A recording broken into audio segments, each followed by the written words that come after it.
चुनाव के रिजल्ट लगभग आ चुके हैं और फिलहाल जो रुझान अभी तक आए हैं उसमें महायुति की सरकार बन रही है और सरकार ही नहीं बन रही है।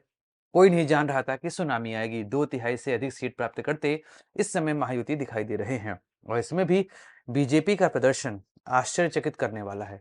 हर कोई 80 से 90 सीट की भविष्यवाणी कर रहा था। ये हर कोई मान रहा था कि महाराष्ट्र में भाजपा सबसे बड़ी पार्टी बनेगी, लेकिन भाजपा ने वहां पर 120 से अधिक सीटें प्राप्त की हैं। फिलहाल वह उस पर लीड कर रहे हैं और 148 सीट पर वह चुनाव लड़े थे। 2014 में वो लगभग 260 सीट पर लड़के 122 सीट प्राप्त किए थे। मात्र 148 सीट पर लड़के वर्तमान समय में वह अपने 2014 के प्रदर्शन को या उस प्रदर्शन से आगे बढ़ते हुए दिखाई दे रहे हैं। वहीं पर शिवसेना असली कौन है, निर्णय हो चुका। लोकसभा चुनाव में भी यहां पर अंदाजा लग चुका था, पर विधानसभा ने मुहर लगा दी। एनसीपी को लेकर यह बात थी कि लोकसभा चुनाव में शरद पवार वो रियल एनसीपी के किंग हैं, लेकिन अजीत पवार लग नहीं रहा था कि एनसीपी को वह आगे लेके जाएंगे। लेकिन लग रहा है जनता ने अजीत पवार को स्वीकार कर लिया है एज अ एनसीपी लीडर। तो अभी तक इलेक्शन कमीशन ने इनको ओरिजिनल शिवसेना, ओरिजिनल एनसीपी कहा था, अब जनता ने भी इसको मान लिया है। उद्धव ठाकरे के लिए सेंटीमेंट इस समय महाराष्ट्र की जनता के पास बिल्कुल नहीं बचा है और आईएनसी लग रहा था कि लोकसभा चुनाव के बाद आईएनसी इस बार झंडे गाड़ेगी महाराष्ट्र में। कुछ ऐसा होता फिलहाल दिखाई नहीं दे रहा है। महायुति की सरकार बन रही है और सरकार ही नहीं बन रही है। वर्तमान समय में जितने विधायक उनके पास, मतलब BJP plus Shinde plus Ajit Pawar मिला के लगभग 200 के ऊपर यहां पर विधायक थे, उसको वो रिटेन करते दिखाई दे रहे हैं और महाविकास अघाड़ी सिमट चुका है। लोकसभा चुनाव में जो नतीजे महाविकास अघाड़ी के लिए आए थे और जैसा माहौल पिछले 6 महीने में बना हुआ था, वह दर्शा रहा था कि चुनाव इस बार इंटरेस्टिंग होंगे और महाविकास अघाड़ी 150 से अधिक सीट लाकर यहां पर सरकार बनाएगी। पर ऐसा होता दिखाई दे नहीं रहा है। रुझानों में वर्तमान समय की स्थिति यह है कि महायुति ने महाविकास अघाड़ी को नस्ते नाबूद कर दिया है। आखिर ऐसा हुआ क्या? क्यों महाविकास अघाड़ी इस चुनाव में खत्म हो गई कि तीनों पार्टी मिलकर 20-20-20 सीट प्राप्त करके 60 सीट भी प्राप्त करते यहां पर दिखाई नहीं दे रही है?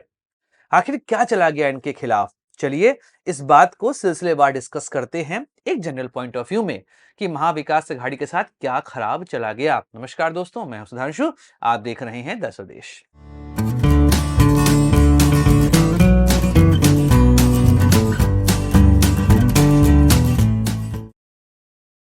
तो सबसे पहली बात महाविकास अघाड़ी के खिलाफ गई वह है लोकसभा चुनाव के बाद अचानक से दंभ में भर जाना कि अब तो जनता हमें ही चुनेगी। यहां पर यह पहली गलती हुई। जैसा नतीजा लोकसभा चुनाव में महाविकास अघाड़ी के लिए आया था, उस नतीजे ने महाविकास अघाड़ी के अंदर एक दंभ का, एक अहंकार का भाव भर दिया और यह अहंकार का भाव उनके लिए उल्टा पड़ता यहां पर दिखाई दे गया है। वह लग रहा था कि चुनाव को एक तरफा जीतेंगे, जनता के पास कोई ऑप्शन नहीं है, जनता हमें ही चुनेगी और नहीं चुनेगी तो जाएगी कहां, जैसी बातें इस चुनाव के दौरान महाविकास अघाड़ी के नेताओं ने करी। जिस तरह से महाविकास अघाड़ी ने इस चुनाव कैंपेन को लड़ा, उससे साफ दिखाई दे रहा था कि जनता इस बात से सहमत नहीं हो पा रही है। इनके पास मुद्दे थे, किसानों की, जो सबसे बड़ा मुद्दा इस समय महाराष्ट्र में था, खासकर विदर्भ का एरिया। वहां पर तो लग रहा था कि महाविकास अघाड़ी स्वीप करेगी, लेकिन ऐसा कुछ भी होता वहां दिखाई दे रहा। मतलब किसानों को महाविकास अघाड़ी के माध्यम से जो बातें आई थी कि हम आपको सहूलियत प्रदान करेंगे, लोन माफ करेंगे, एमएसपी बढ़ाएंगे, शायद वह किसानों को रियलिस्टिक नहीं लगा। इस वजह से महाविकास अघाड़ी को किसानों ने वोट नहीं दिया है।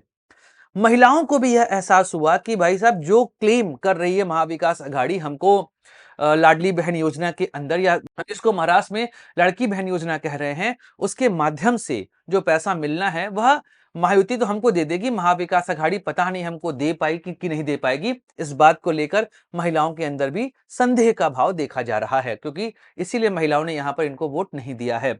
उसके अतिरिक्त अगर हम मराठा पॉपुलेशन की बात करें तो मराठा आंदोलन और मनोज रांगे पाटिल ने जिस तरीके से महाविकास अघाड़ी को समर्थन दिया, उसके बाद भी मराठा मूवमेंट का असर यहां दिखाई नहीं दिया है और शायद खुलकर मराठा पॉपुलेशन, शायद पब्लिक के बीच में लग रहा था कि मराठा पूरा वोट देंगे महाविकास अघाड़ी को, पर ऐसा होता दिखाई दे नहीं रहा, क्योंकि जो फिलहाल अभी वोट परसेंटेज आ रहा है महायुति के लिए वो मोर देन 50% है। मैंने किसी विश्लेषक को बोलते सुना था कि यहां तो टेक ऑफ ही 40% का है। मराठा और मुस्लिम मिलाकर 40% से अधिक पॉपुलेशन बन रही है महाराष्ट्र की, तो टेक ऑफ 40% का है और अभी महाविकास अघाड़ी लेस देन 40% पे है, 33-34% पे चल रही है। 12 बजे की बात कर रहा हूं मैं। तो सीधी बात यह है कि जो विश्लेषक हैं वह जा नहीं रहे हैं रोड पर। मैं हमेशा कह रहा था कि महाविकास अघाड़ी आगे है, लेकिन कब तक आगे थी? सितंबर अक्टूबर तक।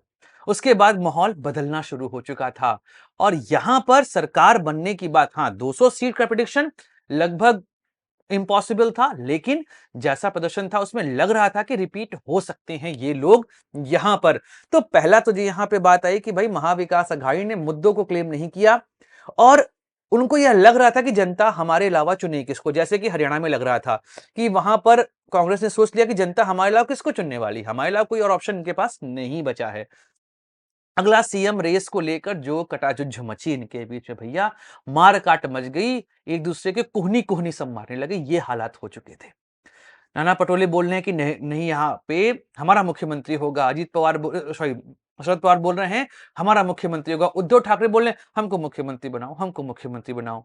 मतलब आप अभी चुनाव लड़ नहीं पा रहे हो, आप मुख्यमंत्री बनना चाह रहे हो। हरियाणा में सेम चीज हुआ, वहां पर भी कांग्रेस के अंदर एकदम हालचाल यही थे कि हमें सीएम बनना है, हमें सीएम बनना है। भाई साहब सरकार बन जाएगी, सीएम बन जाना। बीजेपी और महायुति में दिक्कतें थी सीएम पद को लेकर, लेकिन उसके बाद भी तीनों की लाइन एक थी कि ठीक है चुनाव के बाद देखेंगे सीएम कौन बनेगा, जो अच्छा करेगा वह सीएम बन जाएगा। लेकिन अभी फिलहाल हमारे मुख्यमंत्री एकनाथ शिंदे हैं और उन्हीं के चेहरे पर ये लोग आगे बढ़ रहे थे, उसका रिजल्ट देखने को मिला यहां पर। तो सीधी बात है, सरकार बने उसके बाद मुख्यमंत्री पद की बात करो ना। पहले ही गांव बसा नहीं लुटेरे पहले पहुंच गए, वही हाल है। वही चीज यहां पर देखने को मिल रही है कि यहां पे सरकार बनने को लेकर अभी कवायद भी नहीं हुई, यहां पर अभी चुनाव चल रहे हैं, उस दौरान ही आप लड़ने लगे कि हमारा मुख्यमंत्री होगा, हम सबसे बड़ी पार्टी हैं। तो जो घमंड का भाव लोकसभा चुनाव के बाद आ गया था, वह महाविकास अघाड़ी को लेकर डूब गया। और कांग्रेस के साथ हमेशा यही होता है कि घमंड उनको लेकर डूबता है। याद रखिएगा, झारखंड में जो जीत यहां पर देखी जा रही है उसमें कांग्रेस का रोल नहीं के बराबर है। वह जीत हेमंत सोरेन की, डिस्कस करेंगे सेपरेट वीडियो में कि वहां पे आखिर क्यों हेमंत सोरेन जीत रहे हैं। मैंने पहले भी कहा था कि हेमंत सोरेन का चेहरा वहां पे बहुत प्रभुत्वशाली है।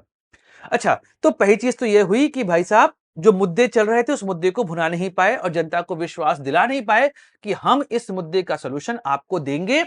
और साथ ही साथ जो सीएम पद को लेकर झगड़ा यहां चला था, यह महायुति के जीतने का और महाविकास अघाड़ी के हारने का सबसे बड़ा कारण बन के आया है।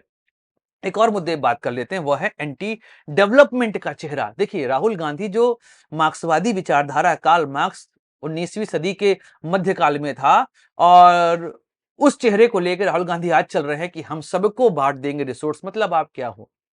आप जोसेफ स्टालिन हो जो कि रशिया में रूल कर रहा था, आप वो बनना चाह रहे हो? आप सबको सब कुछ बांट दोगे, जैसे कि जब रशिया में यूएसएसआर बना ना, तो उस समय क्या हुआ कि लेनिन ने क्या कहा, जिसके 10 कमरे के घर हैं उसको 4 की रिक्वायरमेंट, 4 उसको दिया जाएगा, बाकी 6 को बांट दिया जाएगा।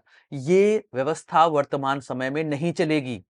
राहुल गांधी कार्ल मार्क्स समझ लिए हैं खुद को और राजनीतिक रूप से वह सिर्फ तोड़ने की बात कर रहे हैं। मतलब उनका स्टेटमेंट रहता है कि इसकी आबादी 90% है तो इसके पास रिसोर्स का एक्सेस 90% का होना चाहिए। क्यों होना चाहिए?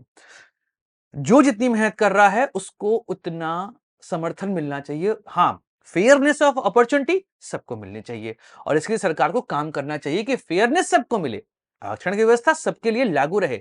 लेकिन हम यहां पर रिसोर्स का डिस्ट्रीब्यूशन नहीं कर सकते हैं ना, ये गलत चीज है और इसका नेगेटिव इंपैक्ट देखने को मिल रहा है। महाराष्ट्र की जनता अगर देखें तो महाराष्ट्र भारत के सबसे धनी राज्यों में एक है और यहां पर आप बात करें कि हम यहां पर रिसोर्स बांट देंगे, ये कहां तक जायज है? राहुल गांधी का यह नारा कि रिसोर्स डिस्ट्रीब्यूशन करेंगे और धारावी में एमएसएमई चला, मैं धारावी वर्ल्ड का सबसे बड़ा स्लम है, उसके डेवलपमेंट की प्रेजेंट टाइम में रिक्वायरमेंट है। हाँ, ये बात है कि अगर कोई प्राइवेट एंटिटी यहां पर उसको डेवलप करेगा तो वो अपना प्रॉफिट देगा, पर उसमें फायदा एज यूजुअल किसका होने वाला है? वहां की जनता का होने वाला है। जिस स्लम में वो रह रहे हैं, क्या आप चाहते हैं वो स्लम एज यूजुअल बना रहे? यहां पर उद्धव ठाकरे बोल रहे हैं कि हम आते ही मान कॉन्ट्रैक्ट खत्म करेंगे। 25-30 साल से धारावी डेवलपमेंट प्रोजेक्ट की बात चल रही है, आज तक वो कंप्लीट नहीं हुआ है और आप उसको आगे भी ऐसे ही छोड़ना चाहते हो। क्या धारावी के लोगों के लिए अच्छी जिंदगी उनका फंडामेंटल राइट नहीं है?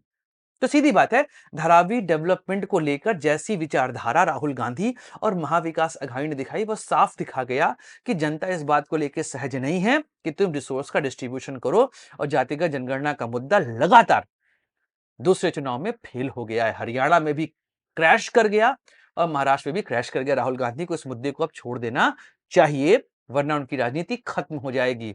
जो वो गेन किए थे ना लोकसभा चुनाव में, वह सब यहां पर वैनिश हो चुका है, खत्म हो चुका है।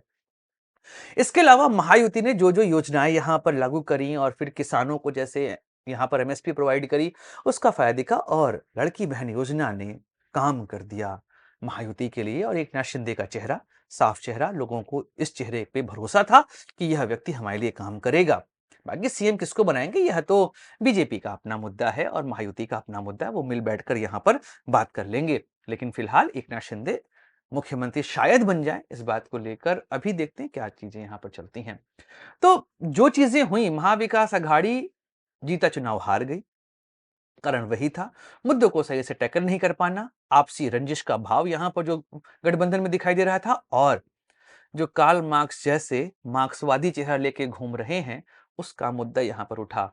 और एक मुद्दे ने जिसने महाराष्ट्र की राजनीति को बदला था, वह था योगी आदित्यनाथ का बटेंगे तो कटेंगे। हिंदुत्व की राजनीति का कोट यहां पर काट नहीं खोज पाई महाविकास अघाड़ी।